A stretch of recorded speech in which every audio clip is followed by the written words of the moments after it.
In a world where weakness is mocked, hesitation is exploited, and failure is remembered longer than success, your only weapon is belief in yourself. Niccolò Machiavelli once warned, those who lack confidence become prey, while those who trust themselves bend fortune to their will. Today, I will teach you why belief in yourself is not some empty virtue, but a ruthless strategy of survival and dominance. Self-belief is not a luxury.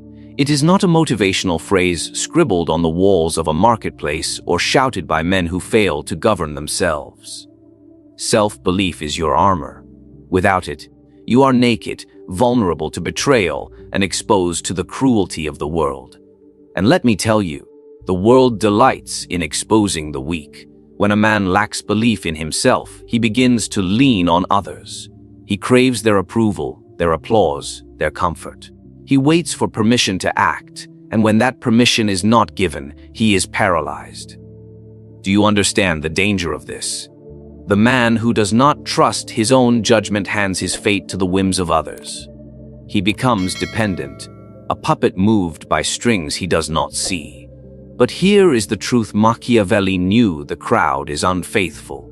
They love you today because you serve their interest. Tomorrow, they abandon you when your value fades.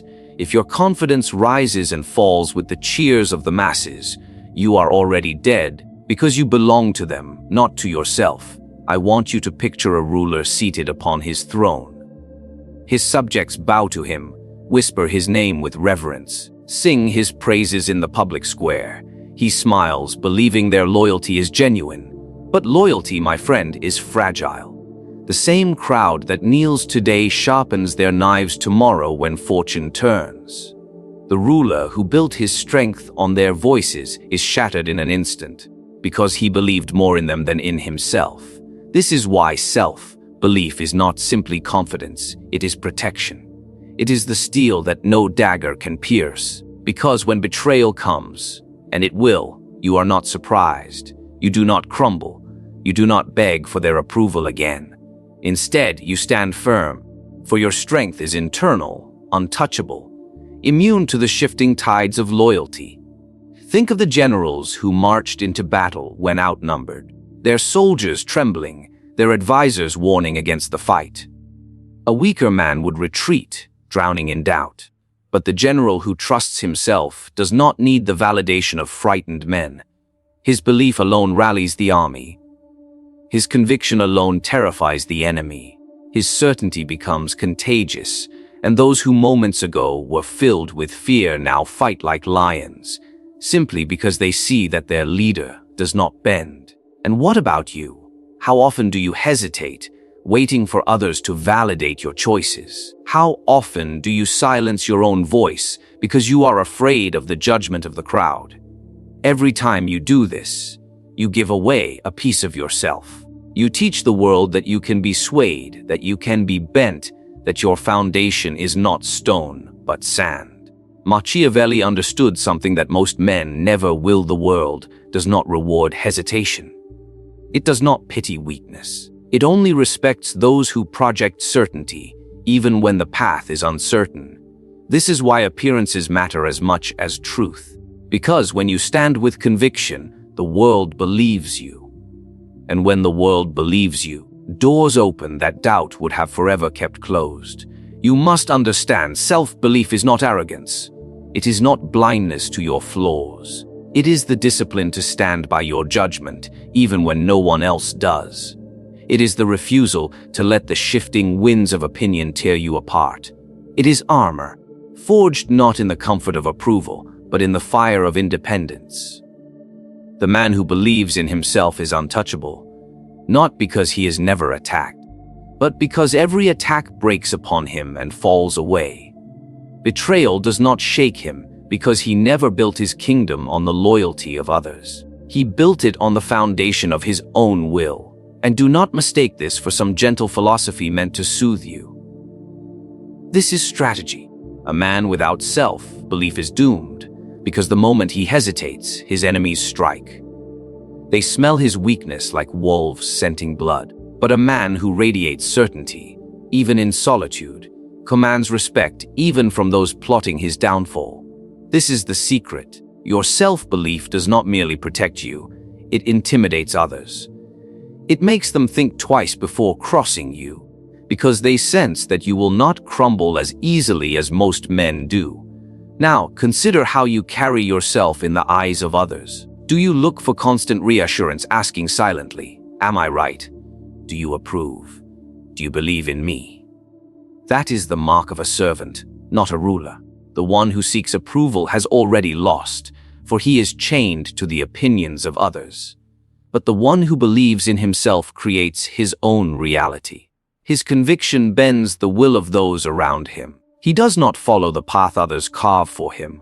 He cuts through the wilderness and forces others to follow. Self-belief is armor, yes, but it is also a weapon. It allows you to act when others are frozen. It allows you to move forward when others retreat. It gives you the audacity to seize opportunities others are too afraid to touch. And this is where betrayal becomes powerless. Because even if every ally turns their back, even if every hand once stretched toward you pulls away, you remain unbroken and unbreakable. Fortune, that unpredictable mistress, does not smile upon the hesitant. She laughs at the timid, she punishes the indecisive, and she abandons those who kneel too quickly in defeat. Fortune favors only one kind of man, the relentless. Not the strongest, not the cleverest, but the one who refuses to stop. Machiavelli observed that fortune is a woman, and like a woman, she must be conquered by force, not pleaded with through weakness. She bends only to the bold, and she belongs only to the relentless. You must understand this life is not a gentle path carved out for your comfort. It is a battlefield filled with obstacles designed to break you, to test you, to tempt you into surrender. Many begin the fight with fire in their eyes, but when the winds of misfortune blow, they scatter like ashes. They lose heart at the first resistance. They whisper, "Perhaps it is not meant for me." And in that moment, they hand their destiny to another. But the relentless man, the one who refuses to give up, he is different. When fortune slams a door in his face, he does not retreat. He breaks it down, or he finds another entrance. He does not ask whether the world will allow him passage. He forces the world to yield. He does not measure success by the ease of the path, but by the audacity of his persistence.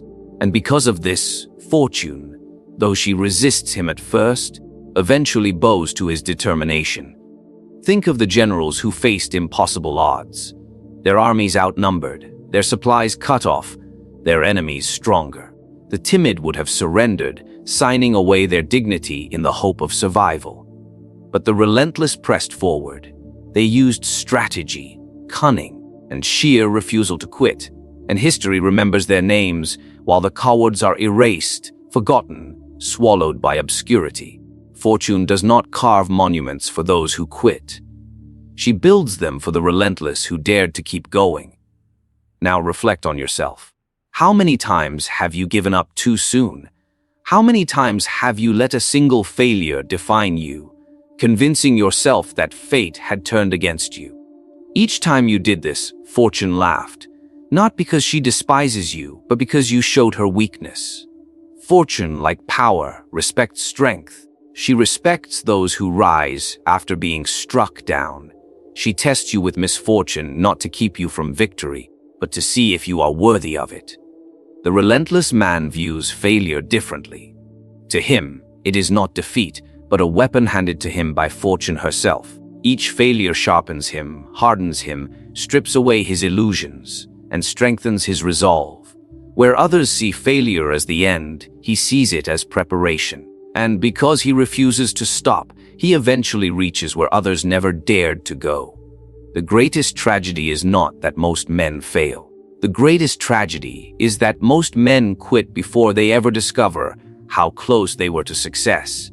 They collapse in the final stretch, surrendering when only one more push was needed. And yet, the relentless man knows that fortune often waits until the darkest hour to reveal herself. He knows that victory often lies just beyond the moment of greatest despair. This is why he does not stop. This is why he does not break. This is why fortune cannot resist him. But relentlessness is not blind. It is not charging forward without thought, like a fool rushing into a fire. Relentlessness is strategy married to willpower. It is adapting when plans collapse, shifting tactics when obstacles appear, finding new paths when old ones are blocked. It is persistence not of mere muscle, but of mind. The relentless man knows when to wait, when to strike, and when to endure. He plays the long game, never surrendering the war even if he loses a battle. And here is the secret few dare to admit. Fortune admires those who dare to force her hand. She does not gift success to the passive or to those who wait politely. She gives her treasures to those who demand them, to those who risk humiliation, to those who dare to fight again and again after being cast aside. Relentlessness seduces fortune, because fortune cannot resist the man who refuses to yield. Look at the rulers of history, the ones who carved empires from nothing. None of them were strangers to failure. None of them walked an easy road. They were betrayed, defeated, cast out, mocked, and abandoned. And yet, each time they rose again. Each time they tightened their grip. Each time they pushed forward. And in the end, fortune, unwilling at first, surrendered to their persistence. She gave them power, wealth, and glory, not because they were favored, but because they would not leave without it. You must decide which kind of man you will be. Will you be the one who folds when fortune slams the door, walking away in silence, forgotten by all? Or will you be the relentless one who beats on that door until the hinges shatter, forcing fortune to open? Remember, this fortune favors the relentless, because relentlessness is the only language she understands. Doubt does not strike like a sword. It does not shout its arrival, nor does it enter with force. It creeps silently, like a shadow slipping through cracks in the wall, unnoticed until it has already poisoned your strength. Doubt is the assassin that kills more rulers, more leaders, more men of ambition than open enemies ever could. Think about it. How many men have lost empires, not because their enemies were stronger, but because they themselves became weaker? They questioned their judgment. They hesitated in the moment of decision, and by the time they acted, the opportunity was gone. Machiavelli warned that indecision is more dangerous than any enemy, because it allows fortune to slip away while you stand frozen. Doubt is hesitation given life. Doubt is a man sabotaging himself from within. You have felt this assassin before. It whispers in your ear, "What if you are not enough? What if you fail? What if others laugh, or betray you, or turn against you?" These whispers sound harmless, but they bleed you slowly. They drain your will, they weaken your confidence, they paralyze your hand. And once doubt has its grip on you, you no longer fight the world. You fight yourself. Imagine a general on the battlefield. The enemy is near, his soldiers look to him for command, and every second of hesitation is fatal. If he doubts, if he questions whether he should attack or retreat, he loses the moment. The enemy senses the hesitation, strikes with force, and victory is lost before the battle even begins. This is the power of doubt. It does not wait for your enemies to defeat you. It defeats you before the enemy even tries. The same is true in life. Opportunities are not eternal. They appear for a moment, then vanish. And if you hesitate, if you doubt, you will find yourself standing in the ruins of what could have been, haunted by chances you never took. Most men are not ruined by lack of opportunity. They are ruined by their inability to seize it when it appeared. And what holds them back is not weakness of body, but weakness of belief. Doubt spreads like a disease. Once it infects one part of your mind, it poisons everything. You begin to second-guess your decisions. You rely on others to validate you. You hesitate when you should act, and soon the people around you sense it. They see the cracks in your armor. Allies lose confidence, enemies grow bold, and the structure of power you built begins to collapse, all because you allowed the silent assassin of doubt to live inside you. Understand this: no man is born free of doubt. Even rulers, generals, and great thinkers feel its presence. But the difference between the strong and the weak is simple. The weak entertain doubt, feed it, give it space to grow. The strong recognize it for what it is and crush it before it takes root. They do not allow hesitation to poison their resolve. They act, and through action, they prove doubt wrong. Confidence, even if it is partly an illusion, is stronger than hesitation. Machiavelli himself knew that appearance often mattered more than reality. A leader may feel fear within, but if he projects certainty, the people believe him, the soldiers follow him, and even fortune bends to his will. Doubt may exist inside, but it must never be allowed to show. For once doubt escapes the prison of your mind and reaches the eyes of others, it is no longer just your weakness. It becomes their weapon. Think of the great rulers of history. How many do you believe were free of fear? None. They were men like you, plagued by the same whispers of failure. But they understood that to reveal hesitation was to invite destruction. So they masked their doubts with decisive action. They silenced the assassin by refusing to give it power. They acted boldly, even when the outcome was uncertain, and their boldness alone became a shield. Ask yourself, how many moments of your life have you surrendered to doubt? How many times did you stand on the edge of action, but turn away? Because you questioned yourself. Those lost moments will not return. They are stolen by the assassin you allowed into your mind. And with every surrender, you made it stronger. But imagine instead if you trusted yourself fully. Imagine if, when doubt whispered, you refused to listen. Imagine if you acted swiftly, decisively, with unshakable confidence, even in the face of uncertainty. How many victories would you have claimed? How many opportunities would you have seized? How many times would fortune have bowed to you rather than walking away? Doubt is not a companion. It is not a guide. It is not a voice of caution. It is an assassin. It does not protect you. It weakens you. It does not save you from failure. It guarantees it. And unless you learn to strike it down before it strikes you, you will never command power, never earn respect, never rise above the mediocrity of men who allowed hesitation to define their lives. Men believe what they see more than what is true. This is not cynicism. It is a fact that has governed rulers, generals, and kings since the beginning of time. Machiavelli wrote that appearances often matter more than reality, and he was correct, because men do not have the patience to study the depths of your character. They see the surface. They judge the mask. And if you control that mask, you control them. Perception is the mirror you present to the world. It reflects not who you are, but who you want others to believe you are. A ruler may be filled with doubt, yet if he shows certainty, he is obeyed. A general may fear defeat, yet if he displays unshakable confidence, his soldiers fight without hesitation. The truth hidden within matters far less than the image displayed without. This is why control of perception is not vanity, but strategy. Think of it like armor. If your enemy believes you are stronger, he hesitates to strike. If your allies believe you are unshakable, they stay loyal even when times are dark. But if doubt shows on your face, if weakness leaks into your words, you invite betrayal without uttering a word. Men follow confidence, not truth.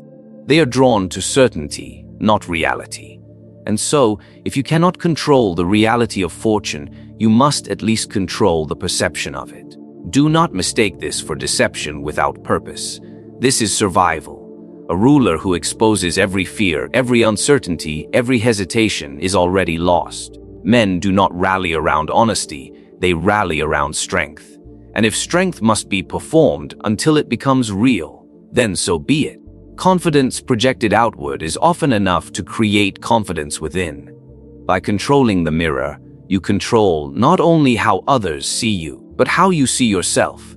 Consider a commander on the eve of battle. His army is wary, his supplies scarce, his enemy stronger.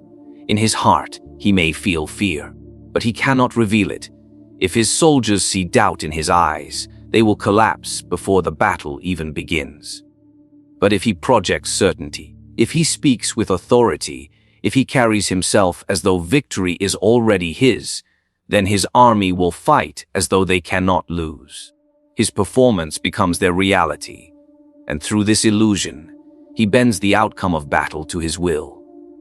You must learn to do the same in your own life. Do not parade your insecurities before the world. Do not hand your enemies the knife by showing them where you are weak. Protect yourself with the mask of certainty. Speak with authority even when you are uncertain. Stand tall even when you feel the weight of failure pressing on your shoulders, because those watching you will take their cues not from your hidden reality, but from the image you present. The great mistake of ordinary men is believing that truth alone commands respect. They imagine that being open, vulnerable, and transparent will earn them loyalty. But loyalty is not built on truth. It is built on power. And power is a performance. Men follow strength because they need to believe in something greater than themselves. If you do not provide that image, they will turn to someone who does. Understand this: the world is filled with masks. Every ruler wears one. Every general wears one.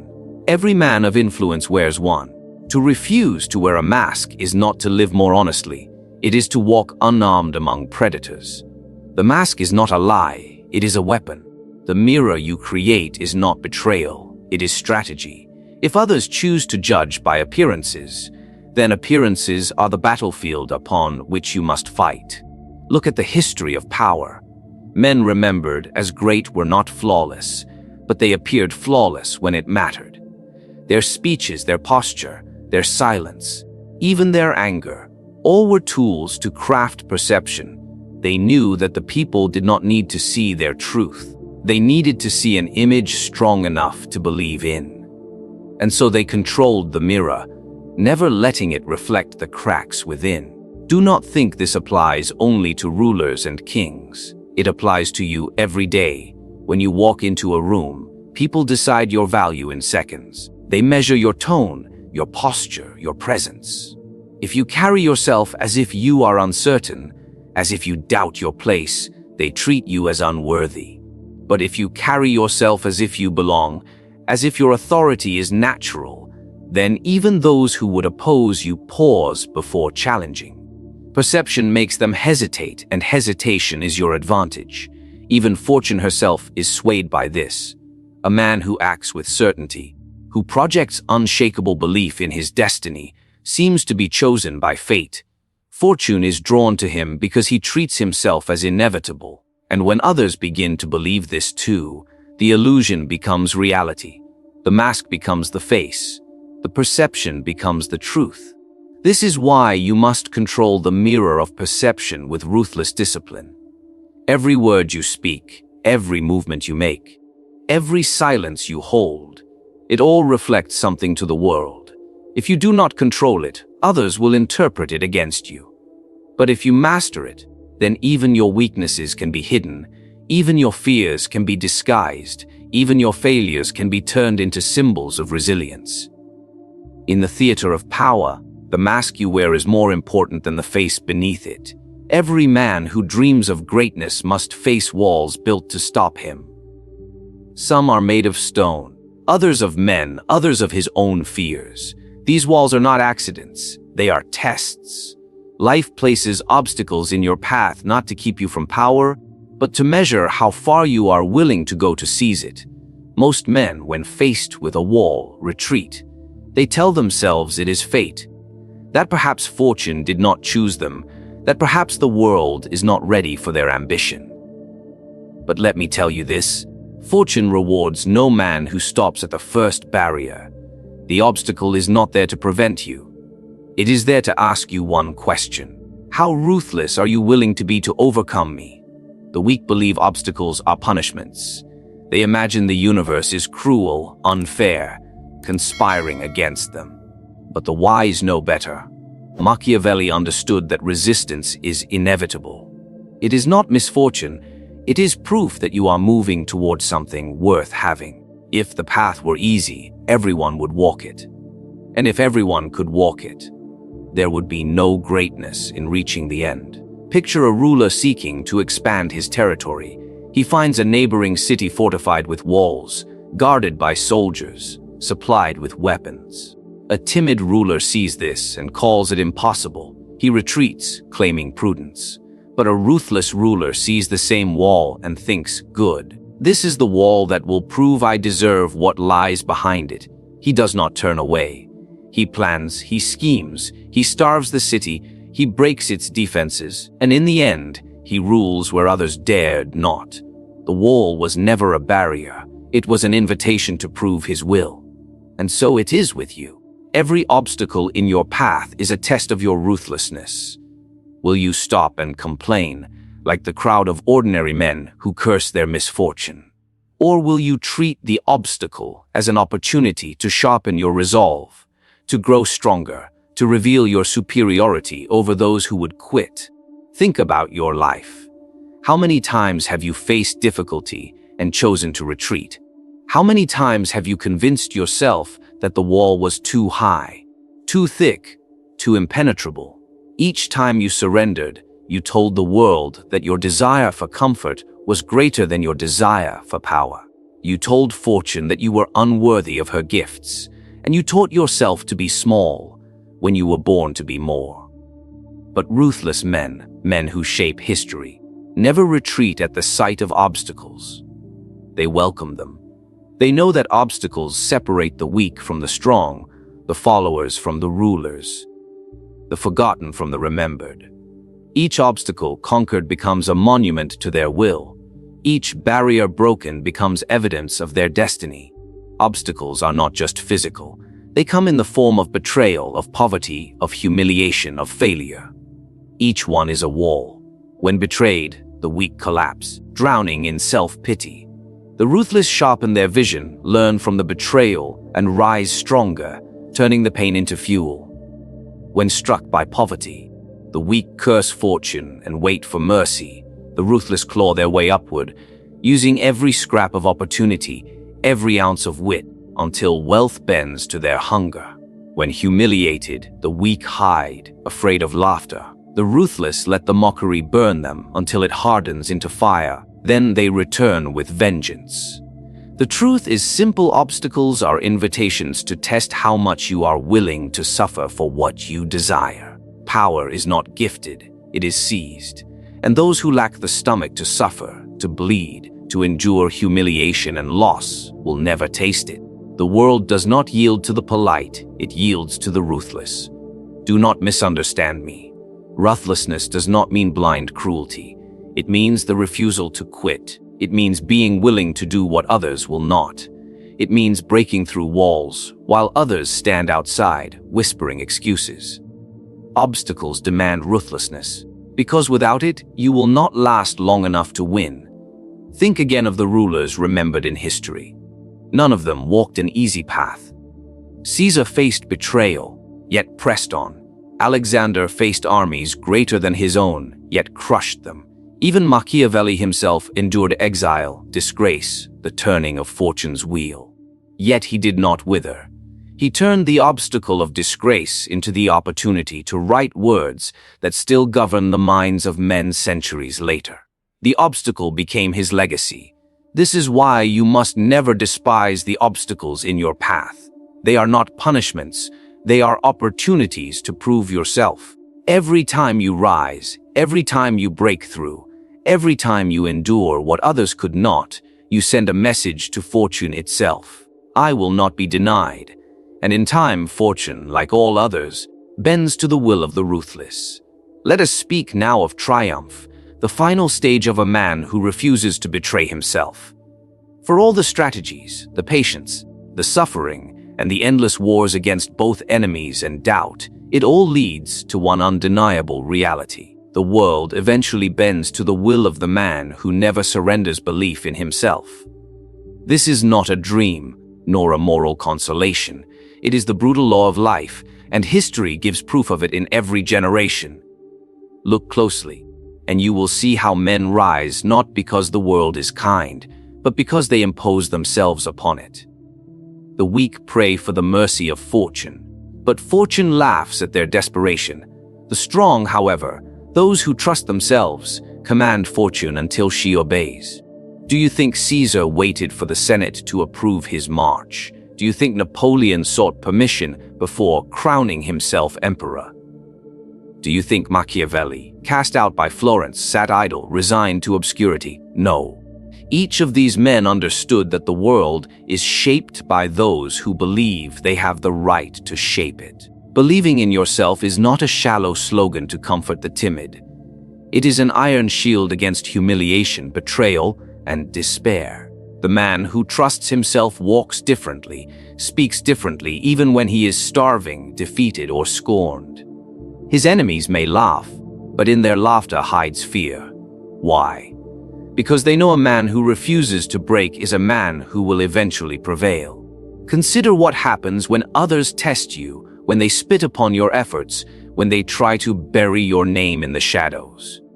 If you lack belief, their contempt becomes your truth. But if you hold to your vision with ruthless faith, then every insult is but a stone you gather to build your fortress. Every rejection is fuel to sharpen your will. Every obstacle becomes evidence that you are on the path of men who history remembers. The triumph of self-belief lies not in immediate victory, but in the inevitability of victory. Those who trust themselves long enough cannot be erased. Time bends to their persistence.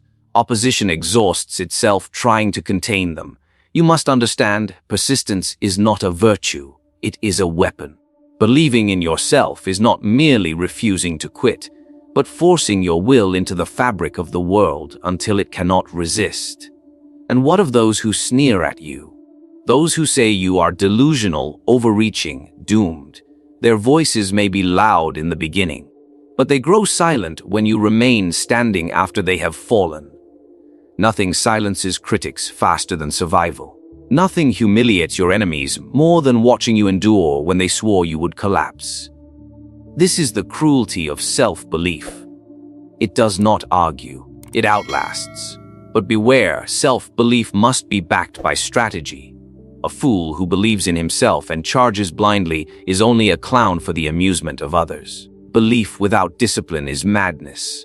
True belief is forged in preparation, sharpened by cunning, and tested in the fires of failure. The man who wins is not merely confident. He is relentless and clever. He knows when to wait, when to strike, and when to let others destroy themselves. His belief is not empty. It is a weapon sharpened by experience. Do you understand now? The triumph of believing in yourself is not merely about achieving goals, but about breaking the very order of the world. Because most men do not believe in themselves. They are slaves to opinion, to comfort, to the judgment of others. They live small and they die forgotten. But the few who stand ruthless in their faith, their names echo for centuries. The world has no choice but to bend to them because they refuse to bend to the world. So let your belief be unshakable, but let it also be merciless. Do not beg for the world's acceptance. Force the world to accept you. Do not seek validation from the weak. Make the weak regret doubting you. Do not stop when fortune resists you. Break fortune until she kneels. This is the final triumph, the law written not in the heavens, but in the blood of all who have dared to rise. So now you see the truth that few dare to accept. The world does not reward the timid, the hesitant, or the man who doubts himself. It bends only for those who stand unyielding, those who believe in themselves even when the earth crumbles beneath their feet. Every struggle, every insult, every betrayal you have endured is not a punishment. It is your training. It is fortune testing your resolve. Asking one question only, do you trust yourself enough to endure? Machiavelli teaches us that power is not given, it is taken. Respect is not requested, it is commanded, and greatness is not inherited. It is forged by the man who refuses to quit, who trusts his own strength when all others conspire against him. Remember this, the world belongs to the few who persist, who sharpen their belief into a weapon, and who march forward when others turn back. Believe in yourself, not as comfort, but as strategy. Never give up, not as wishful hope, but as an act of war against mediocrity. Trust yourself, because if you will not, no one else ever will. Stand ruthless in your faith, and the world will eventually bow. That is not hope, that is law.